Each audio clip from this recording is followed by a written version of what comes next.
नमस्कार। इलेक्ट्रोहोम्योपैथी के इस विशेष एपिसोड में मैं बस्ती से आपका प्यारा दोस्त डॉक्टर अनिल श्रीवास्तव रात 10 बजे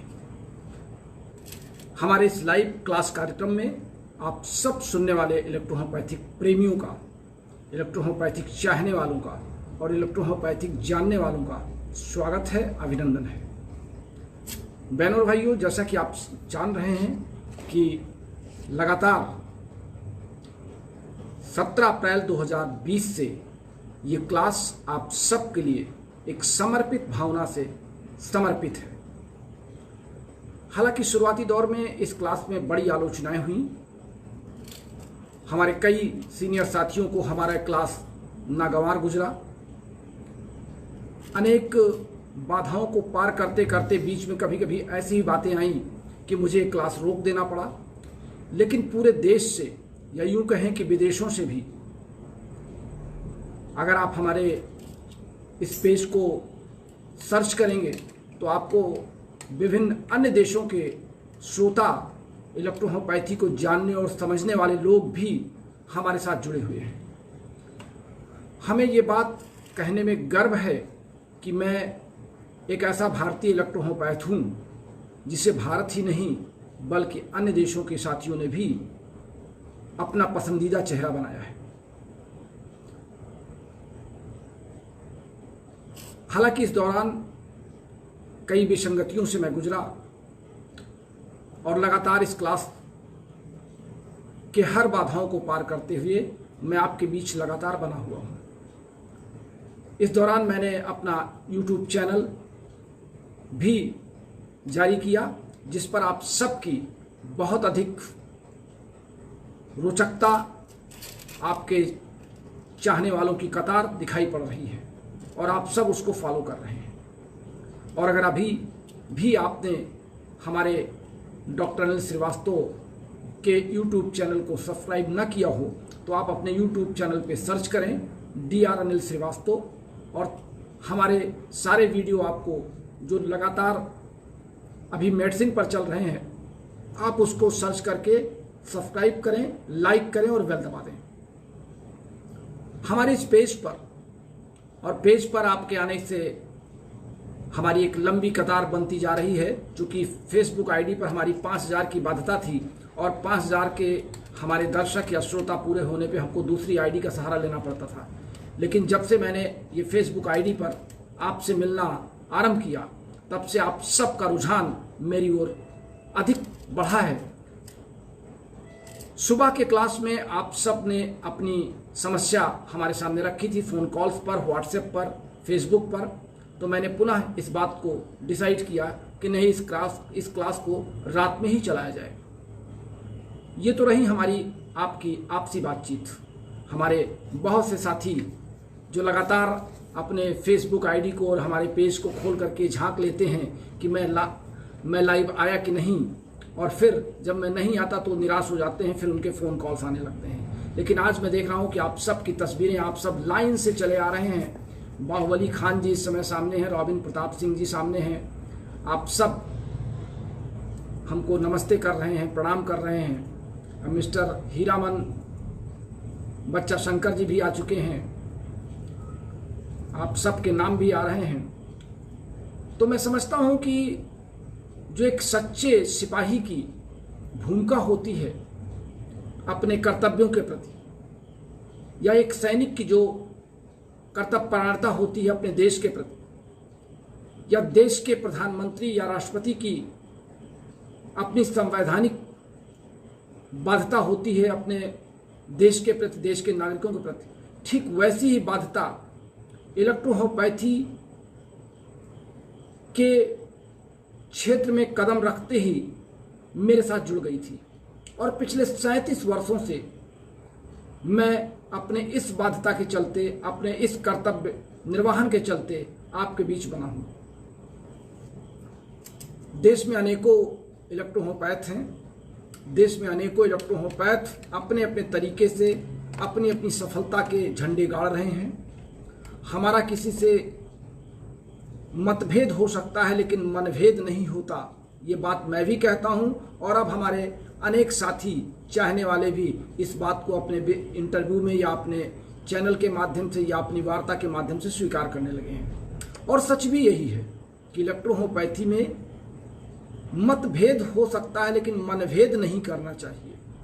हमारे आपके व्यवहार ऐसे होने चाहिए कि हम जब कहीं पर मिले तो दूसरा देखने वाला इस बात को ना समझ सके कि हम आप एक दूसरे से अलग हैं। इलेक्ट्रोहोम्योपैथी में हमारे आप के कार्य करने के तरीके अलग हो सकते हैं। हमारा एंजाइम थ्योरी पर मानना हो सकता है, आपका किसी अन्य थ्योरी पर मानना हो सकता है, लेकिन इलेक्ट्रोहोम्योपैथी की 38 दवाओं को मानना आपको भी है और हमको भी है। 115 पौधों को आपको भी स्वीकार करना और हमें भी स्वीकार करना है। हमारे दवा देने का तरीका, हमारे उसको डाइल्यूट करने का तरीका अलग हो सकता है और आपका अलग हो सकता है। आप पेटेंट पर निर्भर हो सकते हैं, हम पेटेंट को नहीं लाइक करते, हम केवल एसेंस पर या स्पेसिफिक एसेंस पर निर्भर हो सकते हैं। लेकिन इलेक्ट्रोहोम्योपैथी के क्षेत्र में हम सब एक दूसरे के साथ कदम से कदम मिलाकर चलें, यही इलेक्ट्रोहोम्योपैथी की वर्तमान में मांग है। तमाम ईगो के कारण तमाम हमारे साथी अपने अपने ईगो में एक दूसरे से बात करना पसंद नहीं कर सकते, एक दूसरे को कॉल करना पसंद नहीं करते, किसी एक मंच पर एक दूसरे के साथ बैठना पसंद नहीं करते।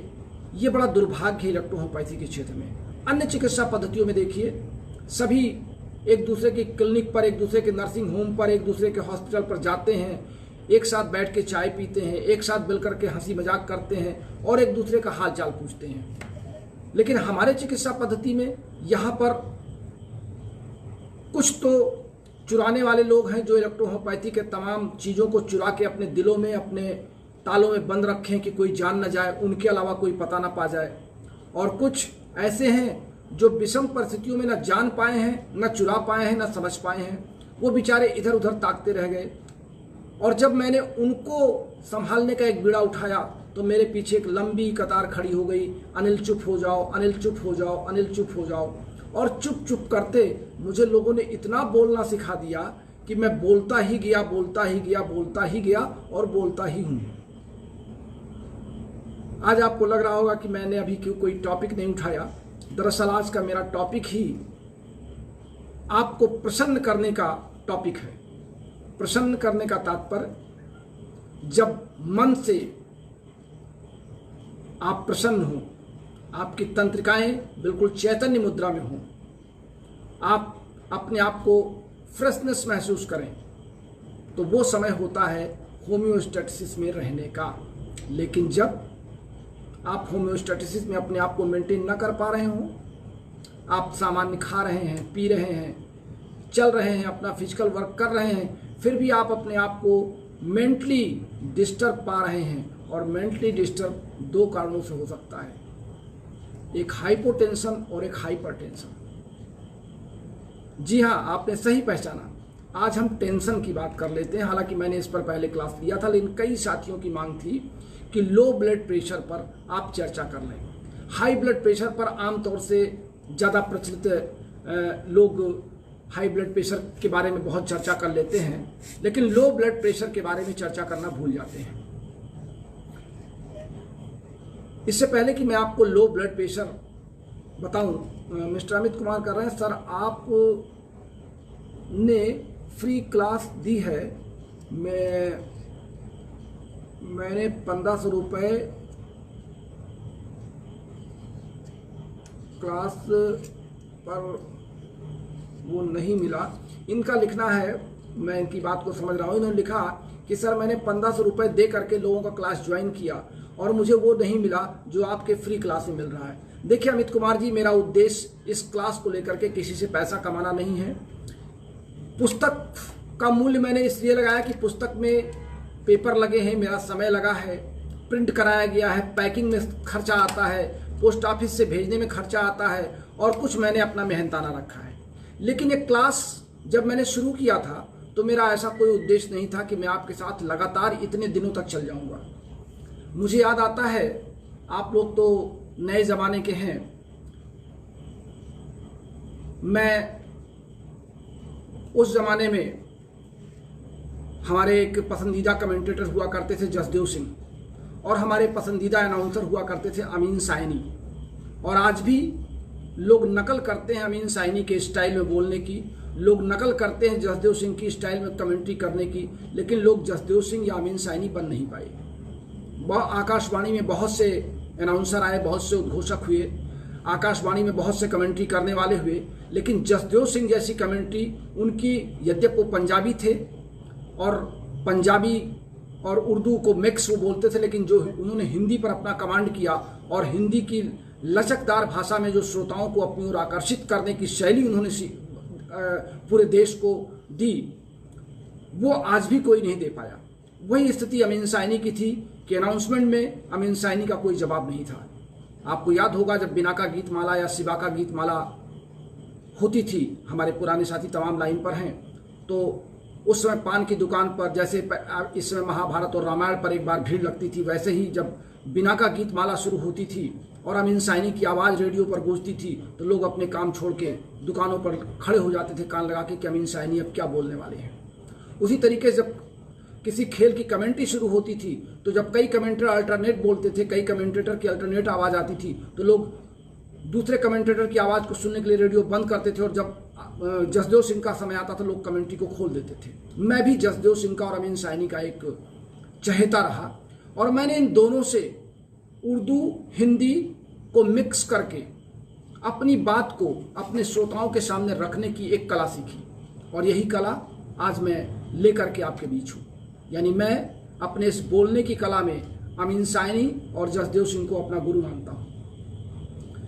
जो कुछ बोलता हूँ वो तो डॉक्टर रमाशंकर जी की देन है, लेकिन जिस लहजे में आपसे बात करता हूँ ये मैं अपने उन दोनों पूर्व साथियों को देता हूँ। दोनों ही हिंदी के लिए बहुत जाने माने थे और बहुत ही सम्मानित लोग माने गए थे उस समय के कमेंटेटर के रूप में, उस समय के अनाउंसर के रूप में। तो बस अमित कुमार जी, आपने मेरी बात को समझ लिया होगा कि मैं कहना क्या चाहता हूँ। जब मैंने ये क्लास शुरू किया था तो मुझे ये पता नहीं था कि मैं कारवां लेकर के मैं कहाँ तक जाऊँगा। अनूप बर्नवाल जी नमस्कार, मैं आज आपसे फ़ोन कॉल करके बात भी करना चाहता था। अगर आपके पास समय होगा तो आप मुझसे कल सुबह फ़ोन कॉल कर लीजिएगा।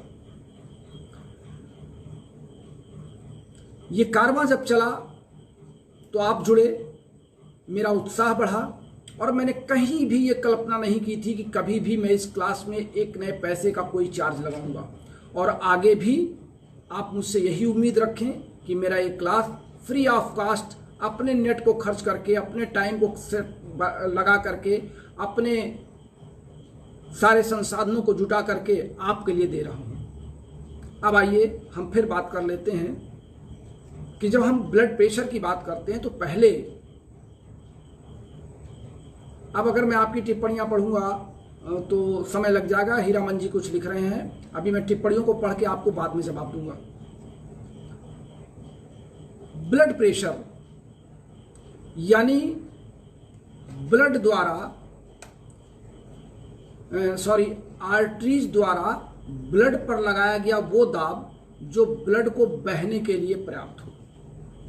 ये एक आम बोलचाल की भाषा में मैं आपको ब्लड प्रेशर समझाना चाहता हूं कि आर्टरीज द्वारा रक्त के ऊपर वो प्रेशर जो ब्लड को बहने के लिए पर्याप्त हो। अब आर्टरीज पर दो तरह के प्रेशर होते हैं, एक सिस्टोलिक और एक डिस्टोलिक। सिस्टोलिक प्रेशर वो होता है कि जब हार्ट पंप करता है तो जब उससे पंप के बाद जो प्रेशर बनता है ब्लड पर, तो वो जाकर के आपके आर्टरीज पर दबाव डालता है, आर्टरीज को प्रेस करता है। तो फिर हार्ट द्वारा लगाया गया वो प्रेशर जो आर्टरीज पर पड़ता है ब्लड के द्वारा, वो आपका सिस्टोलिक हो गया। डायस्टोलिक जब हमारा हार्ट रेस्ट पीरियड में होता है, एक बार अप एक बार डाउन के बाद बीच में जो फ्रीक्वेंसी आती है, उस फ्रीक्वेंसी में आर्टरीज पर लगाया गया एक्स्ट्रा प्रेशर क्या है, वो डायस्टोलिक कहलाता है।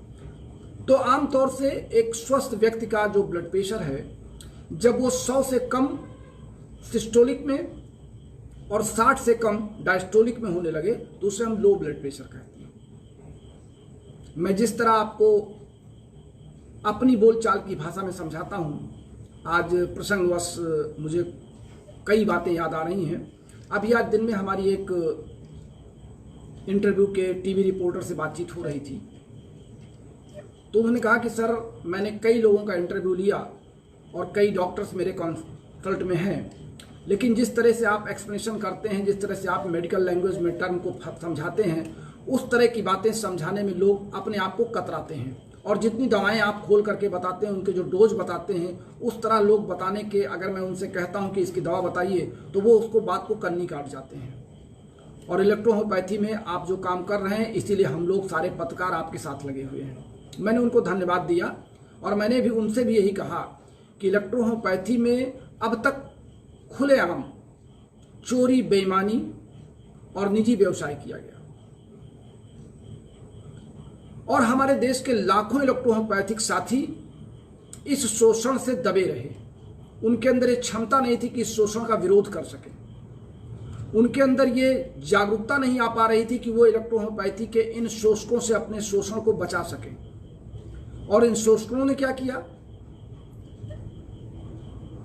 ग्रुप बनाया, चंदा वसूली की, संगठन के नाम पे चंदा वसूला, सेमिनार के नाम पे चंदा वसूला, सर्टिफिकेट सम्मानित करने के नाम पे चंदा वसूला, पेटेंट बेचने के नाम पे धन कमाया, डिग्रियां बांटने के नाम पे धन कमाया, दवाओं की जालसाजी में धन कमाया, मगर इलेक्ट्रोहोम्योपैथी का प्रैक्टिशनर्स बनाने में किसी ने कोई कदम नहीं उठाया। बड़ा दुर्भाग्य था इलेक्ट्रोहोम्योपैथी के क्षेत्र का आज तक कि बस business and business and business. वो एक डायलॉग है फिल्म शोले में, चक्की पीसिंग एंड पीसिंग एंड पीसिंग। बिल्कुल वही स्थिति हमारे इलेक्ट्रोहोम्योपैथी में था कि महाधिराज लोगों ने, जो इलेक्ट्रोहोम्योपैथ के सरताज कहे जाते हैं, आज भी उम्र में तमाम लोग छोटे हैं मुझसे, मगर जब माइक पर बोलते हैं या किसी पत्रकार के बगल में अपना स्पीच देते हैं तो लगता है इनके अंदर इलेक्ट्रोहोम्योपैथी का कितना गुबार भरा हुआ है, कितने जानकार ये हैं। लेकिन सत्यता ये है, टू बी वेरी फ्रैंक, आज मैं बोलने के मूड में हूं, टू बी वेरी फ्रैंक, मंच पर बैठने वाले बड़े बड़े इलेक्ट्रोहोम्योपैथ बायोलॉजी की एबीसीडी नहीं जानते, इलेक्ट्रोहोम्योपैथी की एबीसीडी नहीं जानते, लेकिन इलेक्ट्रोहोम्योपैथ के सरताज बनते हैं। तमाम किताबों, तमाम पत्रिकाओं का बटोरा क्लब करके, अपनी फाइल मोटी लेकर के स्टेज पर बैठ करके मंच पर अपने आप को शोभायमान करते हैं और सामने बैठे हुए दर्शकों को मूर्ख बनाते हैं और खुद माला ला करके, माला पहनवा करके, सर्टिफिकेट का एक तमगा दे करके सम्मेलन की इतसी कर देते हैं और नाम होता है कि सेमिनार हो रहा है, वैज्ञानिक गोष्ठी हो रही है। और होता क्या है? सेमिनार हॉल के बाहर दवाओं के पंडाल लगे होते हैं, किताबों के पंडाल लगे होते हैं और इसके बाद पेटेंट के पंडाल लगे होते हैं और कहते हैं इलेक्ट्रोहोम्योपैथी असली यही है। और उनमें जो बोर्ड सदस्य बैठते हैं वो सब बड़े बड़े नर्सिंग होमों के संचालक होते हैं, विभिन्न स्थानों पर विभिन्न चिकित्सा पद्धतियों की बैसाखी पर चलने वाले लोग इलेक्ट्रोहोम्योपैथी के सरताज कहलाते हैं। उनको ये चिंता आज तक नहीं थी कि हमारे द्वारा बनाए गए ये इलेक्ट्रोहोम्योपैथिक साथी जो बाजार में निकल चुके हैं, ये कर क्या रहे हैं। आज जब मैं कुछ करने की सोचता हूं, कुछ बताने की सोचता हूं, तो लोगों को बड़ा कष्ट होता है, लेकिन सच सच होता है। मैं सच को छुपा करके, सच को चोरी कर करके अपनी आत्मा को उस परमात्मा के पास जाके मैं जवाब क्या दूंगा? अगर मुझसे ईश्वर ने मरने के बाद पूछा कि आप इलेक्ट्रोहोम्योपैथी को इतना रमाशंकर जी से सीख के आए थे, आपने लोगों को क्यों नहीं बताया, क्यों आप लेकर के हमारे पास चले आए, तो मैं क्या जवाब दूंगा? इसलिए परमात्मा से या ईश्वर से जवाब देने से बचने के लिए मैंने संकल्प लिया कि जो मैं जानता हूं, जो मैं कर रहा हूं, वो मैं आपको बताऊंगा भी और आपसे करवाऊंगा भी, और आप सब उसके परिणाम देख भी रहे हैं। और अगर परिणाम ना होता तो गुजरात से चल के, हरियाणा से चल के, पंजाब से चल के, दिल्ली से चल के लोग मेरे इस छोटे से नगर हरैया में मुझसे मिलने ना आते। ये शायद उस मंच पर बैठने वाले लोगों को अपनी तौहीन न समझ में आती है, उनको बेइज्जती महसूस होती है कि जब वो ये सोचते हैं कि अरे अनिल श्रीवास्तव की लोकप्रियता इतनी बढ़ रही है, हो सकता है अनिल श्रीवास्तव की लोकप्रियता से जल करके वो इस तरह के आयोजनों को, अपने आप को बटोर करके लोगों को कुछ दिखाना चाहते हों। बहरहाल आइए हम फिर बात कर लेते हैं ब्लड प्रेशर पर। आज आपको बहुत दिन बाद मैं खुले मूड से आपके बीच हूं और मैं क्षमा चाहूंगा कि अगर आपका समय ज़्यादा लग रहा है। ब्लड प्रेशर मैंने आपको बताया कि एक स्वस्थ व्यक्ति के शरीर में अगर सिस्टोलिक 100 से कम और डायस्टोलिक 60 से कम हो रहा है तो लो ब्लड प्रेशर का शिकार हो रहा है। अब लो ब्लड प्रेशर के शिकार को हम 3 तरीकों में देख सकते हैं। अभी मैं अपनी इस कॉपी पर जो मैं लिख रहा था तो मुझे याद आया कि आज मैं अगर ब्लड प्रेशर की चर्चा अपने प्रैक्टिस ऑफ मेडिसिन में कर रहा हूं तो कुछ आपसे शेयर भी कर लूं ताकि आपका इंटरेस्ट भी बढ़ा रहे। हमारे पास ब्लड प्रेशर की 3 कंडीशन होती है लो ब्लड प्रेशर में। एक होती है सिम्टोमेटिक और दूसरी होती है इसेंशियल और तीसरी होती है आर्थोसेटिक। ये हाइपोटेंशन है। लो ब्लड प्रेशर में हाइपोटेंशन, देखिए हाइपो शब्द है लो के लिए और हाइपर शब्द है अधिक के लिए, ज्यादा के लिए। तो टेंशन मीन हमारी तंत्रिकाओं में तनाव आना, और तंत्रिकाएं तनाव में कब आएंगी? जब ब्लड या का प्रेशर या तो ज्यादा होगा या कम होगा। कम होने में भी हम तनाव में आएंगे और ज्यादा होने में भी तनाव में आएंगे।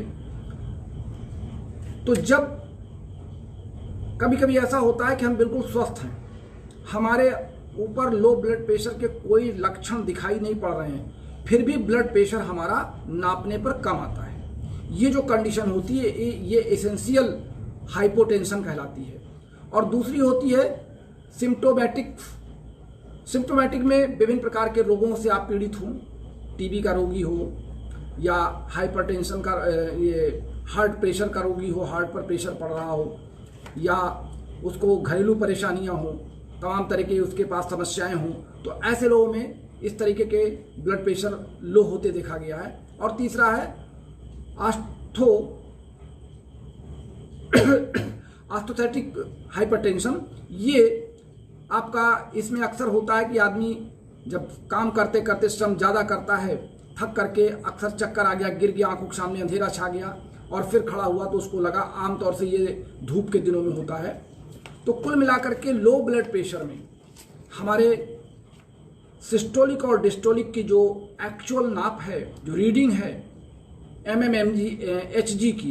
एचजी का मतलब होता है मिलीमीटर और एचजी का मतलब होता है पारा।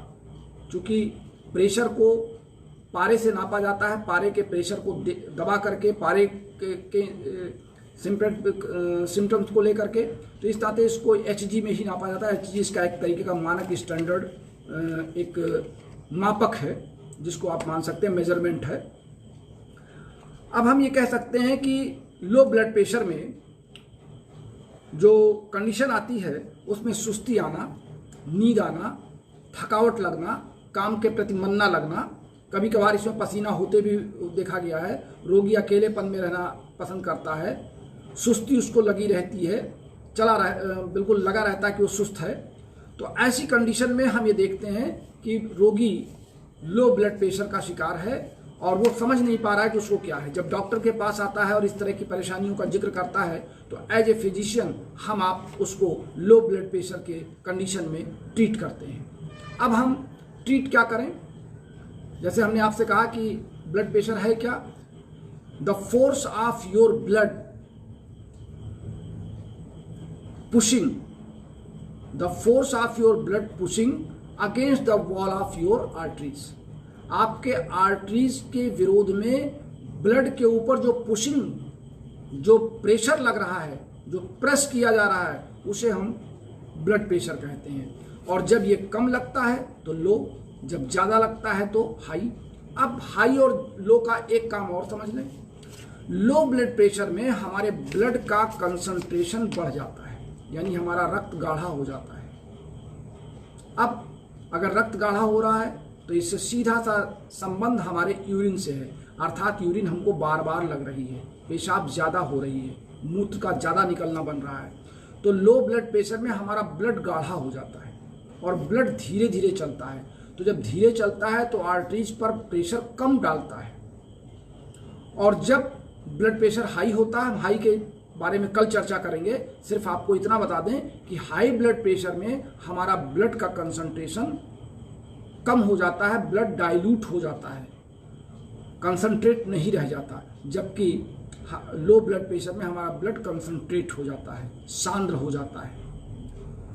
अब इलेक्ट्रोहोम्योपैथी के दृष्टिकोण से हम एक फिजिशियन के रूप में अगर दवाओं का सिलेक्शन करें कि लो ब्लड प्रेशर का रोगी आपकी क्लिनिक पर आता है तो आप क्या करेंगे? पहले तो खान पान की बात करें कि उसको हरी साग सब्जियां खिलाएं, खुली हवा में रखें, अच्छे जितने प्रोटीन युक्त भोज्य पदार्थ हैं, दूध से बने हुए सामान हैं, उन सब का सेवन उसको कराएं जिससे ब्लड प्रेशर उसका सामान्य रहे। और अगर इस पर भी आपको आवश्यकता है दवा की तो L2C8-Ver2, L2C8-Ver2 ये 3 दवा है जिसको आप जब मिला करके रोगी को भोजन के पहले देंगे, आधे घंटे पहले सुबह शाम, तो उससे उसकी भूख खुलेगी, भोजन का पाचन अच्छा होगा, रक्त में ऑक्सीजन की सप्लाई अच्छी होगी, पोषक तत्वों की सप्लाई अच्छी होगी और उसका जो ब्लड का कंसंट्रेशन है वो मेंटेन होगा। दूसरा, जो कि टेंशन शब्द इसमें जुड़ा है, हाइपोटेंशन या तनाव, तो हम इसको दूर करने के लिए हमारे पास CNS है। CNS पर RE लगा दीजिए। RE हम इसलिए लगा दें, RE को सिर्फ 5 ड्रॉप और CNS को 10 ड्रॉप मिला करके अगर हम देते हैं सुबह दोपहर शाम 3 बार 20-20 ड्रॉप, तो हमारा रोगी लो ब्लड प्रेशर से ठीक हो जाएगा। RE को सिर्फ 5 दिन दीजिए, उसके बाद केवल CNS चला दीजिए। एक बार हम फिर बता दें आपको, C8+Ver2, L2C8-Ver2, हम इस पर हमारे कोई साथी फोन कर रहे हैं, कृपया फोन ना करें। तो बस आज के लिए इतना ही। फोन करने वाले लोग भी नहीं मानते हैं रात में और समझ नहीं पाते हैं। तो बस आज के लिए इतना ही। कल आपसे फिर मिलते हैं, हाई ब्लड प्रेशर पर चर्चा करते हैं। तब तक आप तनाव मुक्त रहें। हमारे आज के इस वीडियो को अगर किन्हीं साथियों को बुरा लगा हो, हमारे जो सीनियर वयोवृद्ध साथी हैं, अगर उनको किसी रूप में बुरा लगा हो तो मैं उन सब से क्षमा चाहता हूँ। क्योंकि आज मेरे बात का फ्लो था, बहुत दिन बाद कुछ कहने का मन हुआ तो मैंने शेयर किया आप सबसे। लेकिन मेरा किसी के हृदय को या किसी सीनियर साथी को अपमानित करने का या उसको चोट पहुंचाने का कोई आश्रय नहीं है। मैं सिर्फ अपनी बातों को शेयर कर रहा था। अगर आपको अच्छा लगा तो बहुत अच्छी बात है, और अगर आपको मेरे किसी बात से किसी भी साथी को, देश के किसी भी साथी को, इलेक्ट्रोहोम्योपैथिक साथी को कोई कष्ट हुआ हो तो एक बार पुनः आपसे क्षमा प्रार्थी हूँ। बस आज के लिए इतना ही। नमस्कार, शुभ रात्रि, कल फिर मिलेंगे।